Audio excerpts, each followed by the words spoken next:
सबको खुश रखने की कोशिश में आप खुद से ही दूर हो गई हैं।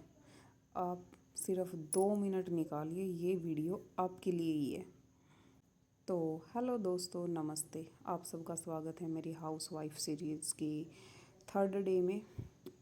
वीडियो में बोल सकते हैं और आशा करती हूँ कि आप सब ठीक होंगे। और आप भी अगर मेरी तरह एक हाउसवाइफ, एक गृहिणी है तो हो सकता है कि आज की जो बातें हैं वो आपके दिल को भी लगे। तो आपको भी पता है, सुबह आँख खुलते ही हमारा दिन शुरू हो जाता है। बच्चों की सुबह सुबह भाग दौड़, पतिदेव अगर आपके घर पे है, प्राइवेट जॉब में है, डेली आना जाना होता है, उनकी भाग दौड़, फिर घर के काम, और अगर आपके पास भैंस वैस है उनके काम, मतलब बहुत कुछ। सुबह का जो सुबह का शेड्यूल होता है ना, वो तो सबका ही बिजी होता है। पर इस बीच पूरे दिन में आप अपने लिए कितना टाइम निकालती हैं? तो अगर मैं आपसे पूछूं या इस सवाल का जवाब मांगूं तो आपका जवाब होगा कि बिल्कुल भी नहीं, है ना? यही होगा। मेरा भी यही होता है, मैं भी नहीं निकाल पाती। तो जो कट मारने की जो चीज़ होती है ना, सच बताऊं, वो होती है अपने अंदर। सबका सब कर देंगे, लेकिन कट कहाँ मारती है लेडीज? अपने खुद के कामों में। कपड़े वगैरह प्रेस किए, पहन लिए, उठा लिए, पहन लिए। खाना है वो जल्दी जल्दी से 2 रोटी ऐसे ही मतलब डाल ली अंदर कि सिर्फ खाना है। भूख लगी है, शांति से उसको प्रॉपर तरीके से नहीं खाते, है ना? कहीं आना जाना है तो अपने अंदर कट मार लिया। हम लोग अपने अंदर कट मारते हैं। तो हम क्या करते हैं, हम सबको खुश रखने की कोशिश करते हैं कि परिवार मुस्कुराए, बच्चे खुश रहें, हमारा जो घर है वो अच्छी तरह से चलता रहे। और यही हमारी जो सबसे बड़ी खुशी होती है ना? और इन सब के पीछे भागते भागते हम अपनी खुशी, अपने शौक़, इन सब को पीछे छोड़ देते हैं। इनके पीछे भागते और अपनी खुशी, अपनी शौक़ जो है उनको पीछे छोड़ देते हैं। तो याद रखिए, खुद को खुश रखना कोई स्वार्थ नहीं है। अगर आप खुश रहेंगी तो ही परिवार में एक सकारात्मक माहौल बनेगा। हमें क्या होता है, हमें महंगे कपड़ों की या ज़्यादा उनकी ज़रूरत नहीं होती है। हमें सिर्फ 15-20 मिनट अपने लिए जीने की ज़रूरत होती है। अपने लिए 15-20 मिनट निकालिए, थोड़ी देर टहलिए, कोई किताब पढ़िए, या जो आपका फेवरेट काम है वो कीजिए। अपनी पसंद का गाना सुनिए, एक कप चाय आराम से पीजिए, क्योंकि सुबह की जो भागदौड़ होती है ना, उसमें चाय तक भी ठंडी हो जाती है। फिर हम क्या करते हैं, उस ठंडी चाय को ही पी लेते हैं। सुबह की जो घड़ी होती है ना, वो हम तो वॉक पे नहीं जा पाते, लेकिन ऐसा लगता है कि वो वॉक पे चल रही है। वो मतलब आप चाहे 4 बजे उठ लो, 5 बजे उठ लो, जितना भी आप हो सके जल्दी उठ लो, लेकिन जब तक घर में बच्चे और हस्बैंड ड्यूटी पर जाते हैं, हम सुबह सुबह उनका ही कर पाते हैं। औरत के वो एक नहीं, माता रानी की तरह ना 8-8 हाथ हो जाते हैं। अब आप मेरे को ही देख सकते हो कि मैंने एक गैस पे, स्टोव पे चाय चढ़ाई है, दूसरे पे मैंने तभी उठ के जस्ट मैं आई थी और आने के बाद मैंने कढ़ाई चढ़ा दी है सब्जी के लिए, तीसरे पे अभी मैं अपने पीने का गर्म पानी रखूँगी। तो सुबह का टाइम इतना बिजी होता है कि उसमें वॉकिंग वगैरह तो हम नहीं जा पाते। हाँ, बच्चों के जाने के बाद थोड़ा रिलैक्स मिलता है, 5-7-10 मिनट का ब्रेक सभी लेते हैं, मैं भी लेती हूँ। मैं बैठ के अपने बच्चे को भेज के थोड़ी देर एक्सरसाइज करती हूँ, या फिर उसके बाद मैं अपनी चाय पीती हूँ। हालांकि ये गलत है कि एक्सरसाइज करके चाय पीना, ये चीज़ गलत है, पर मैं क्या करूँ, सुबह ही तो बिजी उस शेड्यूल में मेरे को चाय पी ही नहीं जाती है। चाय पीने के लिए मुझे थोड़ा रिलैक्सिंग टाइम चाहिए, वो मुझे बेटे को भेजने के बाद मिलता है। तो उसके बाद मैं चाय पीती हूँ थोड़ी देर बैठ के, फिर उसके बाद मैं अपने बाकी हुई रूटीन पे लगती हूँ। तो यहाँ मैं वही बात कर रही हूँ, हम मेरे जैसे जो हाउसवाइफ्स हैं, मैं उनके लिए कर रही हूँ कि मेन बात है कि अपने लिए टाइम निकालिए। अपने मन की बातें जो किसी से नहीं बता पा रही हो, चलो आप फ़ोन पे किसी दोस्त से, रिलेटिव्स मजाक बनाएंगे, या बाद में मुद्दे बनते, किस्से बनते, उनसे नहीं बता रही, तो अपनी एक डायरी बना लीजिए, उसमें अपने जो मन की बातें हैं वो लिखिए। कभी कभी सिचुएशन इस तरह की होती है कि हम अपनी जो मन की बातें होती हैं वो शेयर नहीं कर पाते हैं, तो उनको आप उनमें उतारिए। देखिए, आपको बहुत हल्का महसूस होगा। मैं भी पहले डायरी लिखती थी, अभी नहीं लिखती हूँ, लेकिन अभी मैं सोच रही हूँ कि मुझे फिर से लिखनी है, स्टार्ट करनी है अपनी, क्योंकि मुझे सच में डायरी लिखना पसंद है अपने लिए। छोटे छोटे मोमेंट्स हो, उनको एंजॉय कीजिए। छोटी छोटी खुशियाँ जीवन को बेहतर बनाती हैं। अपने बच्चे की स्माइल, बच्चे के लिए कुकिंग, कहीं घूमने गए, मार्केट में जाके थोड़ा बहुत कुछ हल्का फुल्का खा लेना, बस यही सब तो चाहिए हमें, और क्या चाहिए। छोटी छोटी खुशियाँ ना ज़िंदगी को बहुत सकारात्मक बनाती है, एक पॉजिटिविटी आती है आपके अंदर, और आप नेक्स्ट डे एक एनर्जी के साथ उस काम में फिर से लग जाते हो। एक जो मैं आपको बताना चाहूँगी ना, ये मेरे में भी थी लेकिन अब मैंने बंद कर दिया है इस चीज़ में। सबसे पहले मैंने अपने अंदर सुधार किया है, और अगर आप में भी ये चीज़ है ना और सुधार कर लोगे तो सबसे ज़्यादा मतलब हाफ़ जो आपकी टेंशन्स है वो ख़त्म हो जाएंगी। कि अपनी तुलना दूसरों से बंद कर दो कि दूसरा क्या कर रहा है, दूसरा कहाँ जा रहा है, दूसरे क्या है। क्योंकि देखो सबकी फैमिलीज़ का अलग अलग माइंड होता है, अलग अलग थॉट्स होते हैं, अलग अलग उनके रहने सहने का, खाने पीने का तरीका होता है, अलग अलग उनका बजट होता है। यहाँ देखा जाए तो मतलब कि मान लो आपके हस्बैंड किसी नॉर्मल कंपनी में है, दूसरी आपकी किसी फ्रेंड, आपकी किसी जेठानी देवरानी की किसी अलग में है, उनके पास थोड़े पैसे अच्छे होंगे तो ऑब्वियसली उनकी लाइफ थोड़ी टेंशन से अलग होगी, हमारी कुछ अलग होंगी। तो हर चीज़ को हर चीज़ से कंपेयर करना बंद कर दीजिए। ये जो तुलना आप बंद कर दोगे ना, मैं गारंटी देती हूँ आपको कि आप 50% टेंशन से खुद ही दूर हो जाओगे। और अगर आप भी मेरी तरह पहले क्या कि सोशल मीडिया पे देखते हैं कि हाँ उसकी लाइफ ऐसी है, उनका घर ऐसा है, उनके पास ये गाड़ी है, ये है, ऐसे करते हैं, तो ये बंद कर दीजिए। क्योंकि जो सोशल मीडिया पर दिखता है ना उसमें पूरी सच्चाई कभी नहीं होती है। रील और रियल लाइफ सच में बहुत अलग होती हैं। उम्मीद मत रखिए, अपना काम करिए। अगर कोई आपकी तारीफ़ नहीं करता है, आपकी मेहनत की तारीफ़ नहीं करता है, या दिन में आपको मतलब एक पल भी आप ये सुनने को नहीं मिलता है कि आपने कुछ किया है आज के दिन में, तो इसका मतलब ये नहीं है कि आपकी मेहनत बेकार चली गई। मेहनत तो की है ना आपने, तो हमारी मेहनत तारीफ़ के भरोसे थोड़ी है कि कोई हमारी तारीफ़ करे। मानती हूँ एक हाउसवाइफ़ का ना ये वो होता है कि पति आके अप्रिसिएट करे, या वो ये बोले कि हाँ यार तू भी थक गई होगी, तू भी बहुत काम करती है, इस तरह से।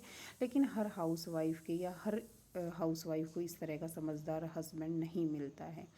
तो उनसे मतलब उम्मीद छोड़ दीजिए। आपका जो काम है आप वो कर रहे हैं और आप मेहनत भी कर रहे हैं, ये आपको पता है। सुबह से शाम तक घर संभालना, जिनके छोटे बच्चे हैं बच्चे संभालना आसान नहीं होता है, मैं इस चीज़ को समझ सकती हूँ।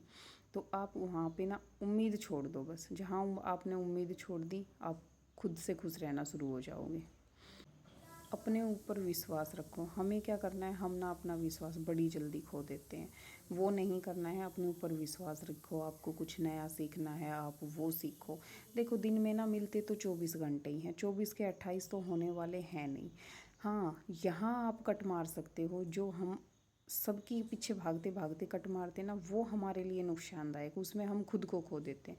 लेकिन यहाँ आप कट ऐसा करो आप कि यहाँ पे मतलब आप अपने लिए टाइम बचाओ। जैसे अगर आप दिन में ज़्यादा देर सोते हो तो उसको 1-1.5 घंटे का कर दो।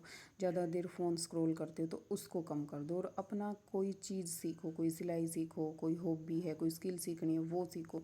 उन चीज़ों में अपना टाइम दो। आपका कोई छोटा सा सपना है कि आपकी कोई शॉप होनी चाहिए, कोई बुटीक होना चाहिए, या कुछ भी जो भी हो, वटेवर कुछ भी हो सकता है, तो आप उसको पूरा करो। उसको पूरा करने पर ध्यान दो। शुरुआत छोटी होगी लेकिन अंत थोड़ी ना होगा। शुरुआत छोटी हो सकती है पर शुरुआत करो तो सही आप। एक दिन ना वो आपकी पहचान ज़रूर बनेगी। सबसे ज़रूरी बात, दिन में एक बार ना खुद को शीशे में देखा करो। ठीक है, बहुत सी लेडीज़ ऐसी होंगी, मेरी बहनें ऐसी होंगी जिन्होंने खुद को देखना ही छोड़ दिया। खुद को शीशे में देखो कि मैं भी ज़रूरी हूँ, मेरी खुशी भी ज़रूरी है और मेरा सम्मान भी ज़रूरी है, और मुस्कुराओ। देखो आप कितनी प्यारी लगती हो, है ना। और इसी के साथ मैं थोड़ी सी भागदौड़ से, देखो मैं खुद के लिए टाइम निकाल के मैं छत पे वॉक करने के लिए चली गई थी कि आज तो मतलब मैं जाऊंगी, 10 मिनट ही भले ही मैं जाऊं, लेकिन मैं वॉक करने के लिए छत पे पहुंच गई थी। तो ये वीडियो मैंने आप लोगों के लिए शूट कर ली थी। सुबह ठंडी फ्रेश हवा चल रही थी, और जितनी आप बाहर की फ्रेश एयर अपने अंदर ले सकती थी ना, मैं उतना ले रही थी। मतलब मेरा माइंड एकदम खाली हो गया था, मैं एकदम हल्की हो गई थी, सब टेंशन से दूर। मुझे लग रहा था कि बस अब मैं हवा में तैरने वाली हूँ, कुछ इस तरह की फीलिंग्स मेरे को आ रही थी। तो जो सुबह सुबह थोड़ी बहुत एक्सरसाइज कर लिया करो, माइंड सच में फ़्रेश होता है। ये बोलने की बातें नहीं होती हैं, टाइम मानती हूँ नहीं होता है, पर थोड़ा टाइम अपने लिए निकालना ज़रूरी है। चलो मैं आपसे एक बात पूछती हूँ, और बताना, और ज़रूर बताना ना कमेंट करके, कि इतनी भागदौड़ सुबह करते हो उसके बाद नाश्ता करती हो? शायद नहीं करते होंगे ना, क्योंकि भागदौड़ के बाद एक चाय भले ही पी ली जाती होगी, लेकिन नेक्स्ट भागदौड़ की तैयारी शुरू हो जाती है कि अभी ये काम करना है, ये करना है, ये करना है ना। यही होता होगा ना। हाउसवाइफ का कभी कोई रविवार आता है, कभी कोई छुट्टी होती है, कभी कोई बड़ा हॉलीडे जब बच्चों की, हस्बैंड की छुट्टी होती है तब आपके लिए होता है? नहीं होता ना। हमारे लिए तो वही 365 दिन एक हैं, 24 घंटे एक हैं, वीक के 7 डेज़ एक हैं। सुबह से शाम तक एक पैर पर खड़े रहते हैं और शरीर बॉडी थक जाती है, पैर थक जाते हैं, बैक पेन करने लगती है। फिर भी अगर कोई बोल दे, बच्चा अगर लेटे लेटे भी बोल दे सोते टाइम कि मम्मा प्यास लगी है, फिर भाग पड़ते हैं किचन की तरफ कि उसको प्यास लगी है, उसे पानी देना है। भले ही खुद थक के लेटे हों, लेकिन उनका तो करना ही है।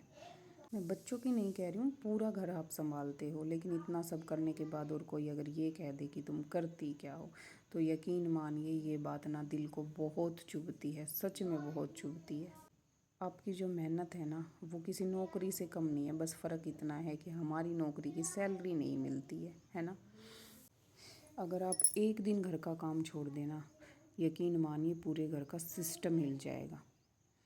इसीलिए ना खुद को कभी कम मत समझिए, आप इंसान हैं, मशीन नहीं है। खुश रहना भी आपका हक है, थकना भी आपका हक है, आराम करना भी आपका हक है, और मुस्कुराना भी आपका हक है, और अपने सपनों को जीना भी आपका ही हक है। तो आज की वीडियो में अगर आप भी एक हाउसवाइफ और आपको लगा कि ये कहानी आपकी भी कहानी है, मतलब आपसे रिलेट करती है, तो मुझे कमेंट ज़रूर करके बताना कि आप भी एक इसी तरह की गृहिणी है। मैं आपका हर कमेंट ज़रूर पढ़ूंगी और रिप्लाई भी ज़रूर करूंगी। आपका एक कमेंट दूसरी गृहिणी को हिम्मत दे सकता है। तो हाउसवाइफ सीरीज़ के अगले एपिसोड में बात करेंगे हाउसवाइफ के उस दर्द की जब लोग कहते हैं कि तुम सारा दिन करती ही क्या हो। तो मिलते हैं अगले एपिसोड में, तब तक के लिए खुश रहिए, स्वस्थ रहिए और मस्त रहिए, क्योंकि खुश रहेंगी तो ही स्वस्थ रहेंगे, और स्वस्थ रहेंगी तो ही अपनी लाइफ में मस्त रहेंगी। संभालना आपको बहुत कुछ है, पॉजिटिव एनर्जी आपको चाहिए, हिम्मत आपको चाहिए, बॉडी आपकी एकदम स्ट्रॉन्ग होनी चाहिए, सुबह नींद आपकी पूरी होनी चाहिए, और नींद पूरी ना भी हुई तो भी ड्यूटी पे आपको ज़रूर जाना है। आपकी ड्यूटी की कोई छुट्टी नहीं होती है। तो इसी के बीच जो सुबह की भागदौड़ आपने मेरी देखी, वो तो मेरी अभी और चलेगी, लेकिन अब तक का जो व्लॉग था वो मैं इतना ही शूट कर पाई कि मैं मतलब मेरे बेटे की सब तैयारियां कर चुकी हूँ। बेटा मेरा स्कूल जा रहा है। अम्ब्रेला लेके जाना यहाँ ना ज़रूरी हो गया है, क्योंकि यहाँ बारिश होती रहती है हर टाइम, तो स्कूल से ही कंपलसरी हो गया है कि अम्ब्रेला अपनी लेके आइए। कभी कभी ऐसा होता है कि जब बच्चे स्कूल से बस में बैठते हैं ना, उसी टाइम पे बारिश आ जाती है और इनके सारे कपड़े भीग जाते तो कपड़ों तो चलो सूख भी जाते हैं, लेकिन जो शूज़ गीले हो जाते हैं वो नहीं सूख पाते हैं। और शूज़ तो फिर स्कूल के एक ऐसी चीज़ होती है कि वो डबल भी हम नहीं रखते हैं, शूज़ तो सिंगल पेयर ही होते हैं, कपड़े तो फिर भी चलो 2 होते हैं। और इसी के बाद साथ बेटे को भेजने के बाद पतिदेव की तैयारियां हो गई थी, और जैसा वीडियो में दिखाया, सबका सामान सबको अपनी जगह पे चाहिए, तो उनकी ड्रेस उनकी जगह पे रख दी गई थी, उनके शूज़ रख दिए गए थे, और वो ड्यूटी जा रहे हैं। बाय बाय, मिलती हूँ।